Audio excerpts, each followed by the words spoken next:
Rachel Ann Zegler entered the world on May 3, 2001 in Hackensack, New Jersey, the second daughter of a Colombian-American mother and a Polish-American father. The cultural blend shaped her identity early, but what really defined young Rachel was a near-obsessive love of live performance. At Immaculate Conception High School, she tore through a string of lead roles: Belle in Beauty and the Beast, 2016, Ariel in The Little Mermaid, 2017, Dorothy Brock in 42nd Street, 2018, and Princess Fiona in Shrek the Musical, 2019, picking up regional awards and a reputation as that kid who sings like a Disney princess on steroids. Not content to impress only the parents in the auditorium, Rachel opened a YouTube channel at 15 and began uploading stripped-down covers. Just a blue-lit bedroom, a ring light, and a belt that could crack drywall. Within 2 years, she had a six-figure subscriber count and millions of cumulative views, an early glimpse of the magnetism that would make casting directors take notice. The tipping point arrived in January 2018 when Steven Spielberg blasted an open casting call across social media for Latino actors to headline his West Side Story remake. 16-year-old Rachel fired off a self-taped audition, Tonight and I Feel Pretty, shot on an iPhone, and beat out more than 30,000 hopefuls to land Maria, the film's beating heart. Filming stretched into the pandemic, but when the movie finally hit theaters in December 2021, critics singled Rachel out as Spielberg's secret weapon. She won a Golden Globe for Best Actress in a Musical or Comedy at just 20, becoming both the youngest winner in that category and the first actress of Colombian descent to claim the prize. Overnight, she transformed from high school phenom to Hollywood's freshest anointed star. Proof, it seemed, that raw talent plus the right breakout role could still rocket a newcomer straight into the industry's stratosphere. Rachel's first public misfire came barely 3 months after West Side Story's release, when the 94th Academy Awards nominations were announced in early 2022. The film scored 7 nods, including Best Picture, yet its luminous new lead was nowhere on the guest list. On 20 March 2022, a fan asked Zegler on Instagram what she planned to wear to the ceremony. Her reply landed like a grenade: "I'm not invited, so sweatpants and my boyfriend's flannel." The casual admission ignited social media. Fans rallied behind her, but industry veterans bristled. Seasoned actors knew last-minute snubs happen every year and are normally handled discreetly. Within 48 hours, the Academy buckled under the online barrage, extending a formal invite and even slotting her in as a presenter, an unprecedented concession for a first-time nominee who wasn't actually nominated. Entertainment outlets chronicled the whiplash. One day she was voicing disappointment from a London soundstage. She was mid-shoot on Disney's Snow White. The next, she was booking a transatlantic flight and a couture gown. Publicly, Rachel framed the reversal as a victory for inclusion. Privately, studio insiders saw a worrisome preview of her approach to conflict. Instead of a gracious "thank you," she tweeted energetic gloating and retweeted fans who lambasted the Academy for disrespect. The tone registered less as triumphant underdog and more as triumphant bully, telegraphing to Hollywood power brokers that she was willing, eager even, to weaponize her follower count against them. That decision had 3 lasting consequences. Industry Whisper Network. Producers noted the risk of hiring an actor who might put them on blast over any perceived slight. High maintenance entered the informal dossiers. Casting directors keep on rising talent. Self-image shift. Rachel's social feeds shifted from wide-eyed gratitude to a posture of moral authority. She wasn't just an anymore. She was suddenly a celebrity activist with a digital army. Public perception pivot. For many moviegoers, this episode was their first non-musical impression of Zegler. The narrative flipped overnight from talented ingenue, entitled newcomer, a frame the internet would reuse, louder when the next controversies hit. In the gilded world of awards season, most stars learn to treat invitations as privileges, not rights. Rachel appeared to see them as obligations owed. The Academy kerfuffle didn't torpedo her career outright, but it cracked the pedestal Spielberg had set her on, exposing a flaw that future slip-ups would widen into a fatal fault line. Fresh off her Spielberg-blessed debut, Rachel Zegler's next move looked harmless on paper. A supporting turn in Shazam! Fury of the Gods, a mid-budget DC sequel that promised an easy paycheck and mainstream exposure without the pressure of carrying a film. But the project would become a showcase, less for her talent than for her gift for alienating audiences in record time. During the movie's March 2023 press junket, an interviewer lobbed the softest of softballs. What drew you to the DC universe? Instead of the expected enthusiasm, childhood dream, great script, anything, Rachel Rachel shrugged and deadpanned. "I needed a job. I'm being so serious." The clip blasted across social media within hours, aggregated by YouTube channels and entertainment sites that highlighted her flat tone and complete lack of excitement. The backlash was immediate and fierce. DC fans accused her of disrespecting the franchise. Working actors blasted the flippancy of someone only one movie into her career. Even casual viewers labeled the remark tone-deaf, especially coming from a 21-year-old whose big break had arrived less than 18 months earlier. Instead of issuing a quick apology, Rachel jumped onto Twitter to clarify that she'd been joking, then pivoted to mocking critics for policing her humor. The non-apology poured gasoline on an already raging comment section fire. Compounding the PR headache, Shazam 2 collapsed at the box office. The sequel opened to a tepid $30 million domestic weekend, nearly half the launch of its 2019 predecessor, and limped to a $134 million worldwide total against a $125 million budget, earning the dreaded box office bomb label from analysts. Trade insiders whispered that Zegler's dismissive soundbite hadn't single-handedly sunk the film, but it certainly didn't help. Negative clips of her interview were racking up more views on TikTok than the studio's official trailers. Inside Warner Brothers and DC, executives cringed. They'd hoped Rachel's rising profile might broaden the sequel's appeal. Instead, she had undercut the marketing narrative weeks before the movie reached theaters. Publicists quietly logged her in the high-risk talent column, a warning sign for future productions that no studio wanted to ignore. The Shazam fiasco crystallized three damaging perceptions. Unprofessionalism. By admitting she took the role purely for cash, Rachel broke an unwritten Hollywood rule: always hype the product. If an actor won't sell their own film, why should audiences buy tickets? Combative social presence. Her decision to clap back at critics rather than apologize suggested she valued winning online skirmishes over maintaining goodwill. Commercial liability. The film's failure gave Hollywood hard numbers to pair with her growing reputation for drama. Entitlement was bad. Entitlement that coincided with a 9-figure loss was lethal. What could have been a routine resume builder became Exhibit A in Rachel Zegler's pattern of self-inflicted wounds. She'd gone into Shazam needing a job and came out needing a crisis management team, one that would soon be tested beyond imagination when Disney rolled out its most controversial remake yet. When Disney announced in June 2021 that it had cast 20-year-old Rachel Zegler as the first Latina Snow White, the studio framed the decision as a bold stride toward 21st century inclusivity. Early fanfare painted her as the perfect ambassador for a modern reimagining of Walt Disney's very first princess. An industry press hailed the pairing of Zegler's fresh Golden Globe buzz with a brand new billion-dollar franchise opportunity. Behind the scenes, top brass envisioned the remake as the next Aladdin or Beauty and the Beast, a comfort food blockbuster that would merge Gen Z diversity with millennial nostalgia and mint a new long-term Disney icon. Executives coached their young star to lean heavily on messaging about empowerment, representation, and reclaiming, a story they felt needed modern polish. Zegler ran with the brief, hard. In red carpet interviews, she dismissed Prince Charming as a guy who literally stalks this girl, and promised a heroine who doesn't dream about true love. She dreams about being a leader. Those quips, clipped into viral sound bites, landed badly with lifelong Disney devotees who heard not thoughtful critique, but sneering condescension toward a film that had shaped childhoods since 1937.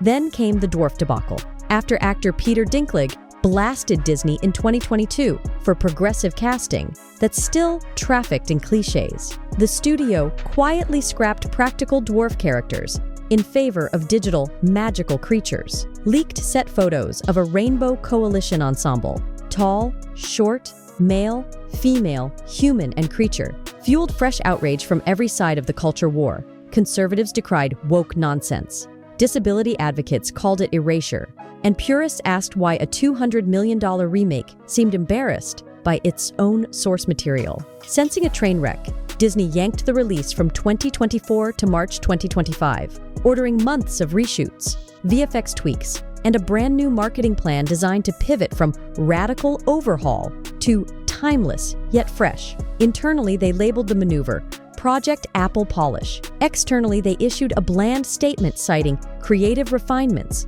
industry code for full-blown panic. Damage control demanded that Rachel tone down her rhetoric. Publicists prepped talking point cue cards. Handlers shadowed her at junkets. Disney even trial-launched a Snow White Saturdays TikTok campaign, showing the actress sipping cocoa with children to humanize her image. Yet every step forward was undone by an impulsive tweet. The tipping point came when she appended a Free Palestine hashtag to a thank you message about the trailer's release, sparking geopolitical firestorms and prompting producer Mark Platt to fly cross-country to beg her to delete the post. She refused, citing free speech. By the time reshoots wrapped, Rachel Zegler was no longer Disney's crown jewel. She was its ticking liability. What began as a showcase for a rising star had mutated into a $200 million crisis of brand management, and the worst was still ahead, waiting for opening weekend. The Snow White press tour was supposed to be Rachel Zegler's coronation, her chance to charm family audiences and cement Disney's updated fairy tale message. Instead, every microphone she leaned into seemed to amplify a growing streak of arrogance. At the Hollywood launch event, a grinning Zegler told reporters she'd never been a fan of the 1937 original and was relieved that Snow White would need no prince to rescue her.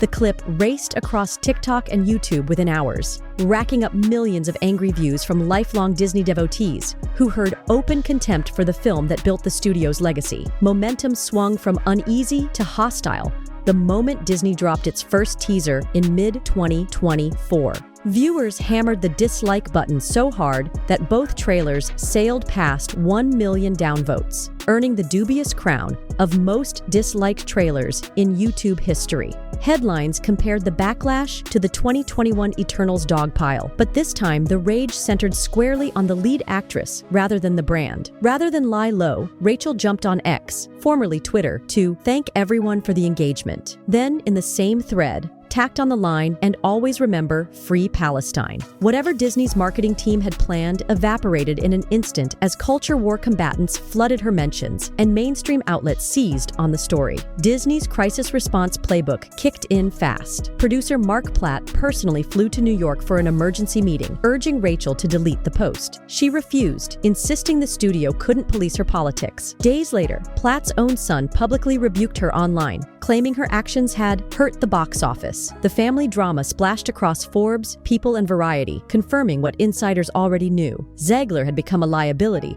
her own producer couldn't control. Frantic executives hired a dedicated social media minder and slashed her unscripted appearances, but even orchestrated apologies fell flat. Audiences smelled spin. Critics replayed her earlier red carpet sound bites side by side with the newfound contrition, calling it damage control theater. Instead of rebuilding goodwill, each apology tour stop only reminded viewers why they were angry in the first place. By early 2025, Snow White had mutated from Disney's prestige remake into a $200 million PR cautionary tale. Zegler's face, once poised to sell dolls, lunchboxes, and theme park parades, now headlined think pieces about celebrity hubris and franchise fatigue. Longtime Disney fans dubbed her the anti-princess, while industry podcasts used her saga as a case study in how a single performer can tank pre-release sentiment for an entire tentpole. Rachel Zegler had aimed to modernize an 87-year-old fairy tale. Instead, she modernized Hollywood's oldest lesson: no studio, however mighty, can protect a star who insists on lighting their own career on fire. Disney's first triage move came in October 2023. The studio yanked Snow White from its March 22, 2024 slot and pushed it an entire year to March 21,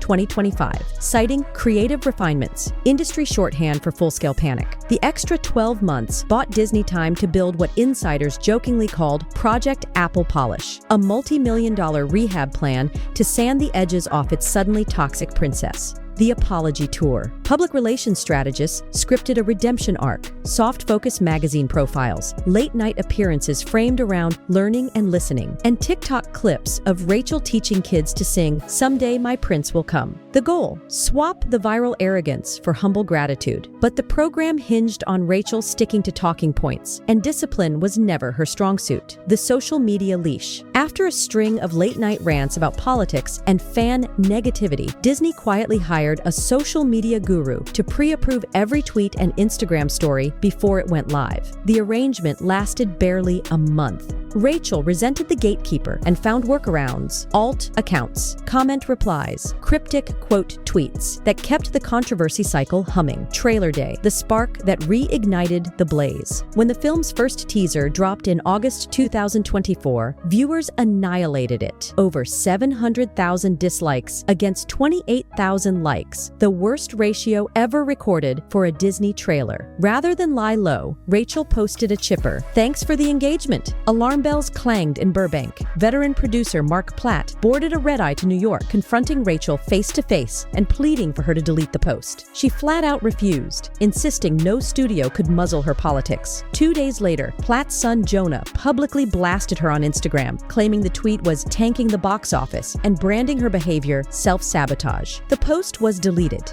but not before screenshots went viral, confirming Rachel was now feuding with her own producer's family. Disney's brass imposed draconian controls. A full-time social media minder reviewed every tweet and TikTok before it went live. The leash snapped within weeks when Rachel used an alt account to fire off hot takes on immigration and women's rights legislation, posts laced with the same sardonic bite that had poisoned her previous apologies. Archived tweets surfaced of her cursing out Donald Trump and mocking his supporters, reigniting partisan rage and convincing Disney's legal team the film was now litigation adjacent if conservative groups pursued boycotts. Collateral damage spread to the cast. Israeli co-star Gal Gadot, already fielding death threats over the Gaza war, reportedly clashed with Rachel after the actress joked Gadot was a professional pageant queen during a post-Oscars party. Variety leaked word of icy rehearsals. Disney split their junkets, and security doubled around Gadot for the remainder of the tour. By the 2025 Oscars, the hostility was visible on camera. Forced smiles, no eye contact, and seat placements that kept the two actresses an aisle apart. Gossip sites replayed GIFs of their stiff body language in slow-motion breakdowns, turning the feud into a meme. Industry fallout was swift and brutal. Several big-budget projects quietly struck Rachel from their shortlists. Agents whispered liability and uninsurable when her name surfaced. Even streaming platforms, normally risk-tolerant, signaled she'd need at least a year of spotless headlines before they'd consider her. With one defiant tweet, Rachel hadn't just scorched Disney's marketing plan, she'd branded herself Hollywood's most radioactive hire, proving no PR budget is large enough to offset a star who insists on turning every post into a battlefield. The box office verdict on March 21st, 2025, landed like a guillotine. Snow White, budgeted at an eye-watering $410 million, including marketing, stumbled out of the gate with a $42 million domestic debut and an immediate 66% drop in week 2, sealing its fate as Disney's worst-performing remake of the past decade. By the end of its U.S. run, the film had limped to just $87 million domestic and $205 million worldwide, locking in losses north of $115 million even by conservative trade estimates. Critics were no kinder. Reviews skewered the movie's digital dwarfs, flat musical numbers, and, most loudly, Rachel Zegler's polarizing performance. Headlines from major outlets accused Disney of building a film around brand messaging instead of story, while YouTube pundits racked up millions of views, savaging Zegler's red carpet sound bites alongside clips from the finished product. Inside the industry, the finger-pointing was swift. Studio insiders privately admitted the year-long delay, and multi-million-dollar reshoots did little except inflate the budget. Analysts highlighted that audience fatigue with endless remakes, aggravated by months of social media firestorms, left Snow White without a core demographic willing to champion it. Even traditionally robust overseas markets barely moved the needle. Opening day grosses in the UK, France, and Italy were under $5 million each, numbers closer to mid-tier indies than a Disney tentpole. For Rachel, the fallout was existential. Talent agencies fielded quiet, do not approach memos from major studios, and at least 2 streaming platforms reportedly nixed projects once her name appeared on casting grids. Trade columns whispered about an informal blacklist. Executives felt the risk of another headline-driven meltdown outweighed any upside her still undeniable talent might bring. Desperate for a reset, Rachel pivoted to live theater, signing on as Eva Perón in a modest West End revival of Evita. Yet even there, ticket pre-sales lagged. London tabloids framed the production as Hollywood exile, and early buzz suggested audiences struggled to separate the actress from the avalanche of controversy that trailed her across the Atlantic. In the space of 5 years, Rachel Zegler had rocketed from Spielberg-anointed prodigy to the cautionary punchline of every Hollywood PR seminar. The numbers told one grim story. The sentiment told another. Where once there had been giddy anticipation, there was now fatigue, frustration, and, most lethal in the entertainment business, indifference. Barring an unlikely reinvention marked by sustained humility and a long stretch of scandal-free headlines, Rachel's fairy tale now sits shelved alongside the most expensive flops in studio history. Proof that in the streaming age, a single unchecked voice can still sink a $400 million ship. Rachel Zegler's saga ends where so many Hollywood tragedies begin, with a gifted performer staring into the wreckage of opportunities squandered in 5 dizzying years. But Zegler's implosion isn't just a gossipy post-mortem of one actress's choices, it's a mirror held up to the new rules of fame. In an era where every celebrity carries a broadcast tower in their pocket, the traditional buffers, handlers, publicists, studio bosses can't stop a star from detonating in real time. Audiences, armed with instant feedback loops, no longer passively consume. They judge, meme, boycott, and reshuffle the power dynamic overnight. Talent may open the gate, but temperament and a working filter keeps the kingdom. Ignore that. And even the mightiest studio can't save you. Could Rachel claw her way back? In Hollywood, the door is never welded shut. A stretch of humility, a breakout performance far from the spotlight, and genuine contrition can sometimes turn infamy into redemption. Yet the larger lesson remains. Platforms amplify character. If an artist's greatest strength is voice, that voice must learn the discipline of when to speak and when silence shouts loudest. Otherwise, the next young phenom scrolling through a phone on set might look at Rachel Zegler's arc and realize that in show business, the fairy tale ending isn't guaranteed. It's negotiated, tweet by tweet, with an audience that now holds the pen.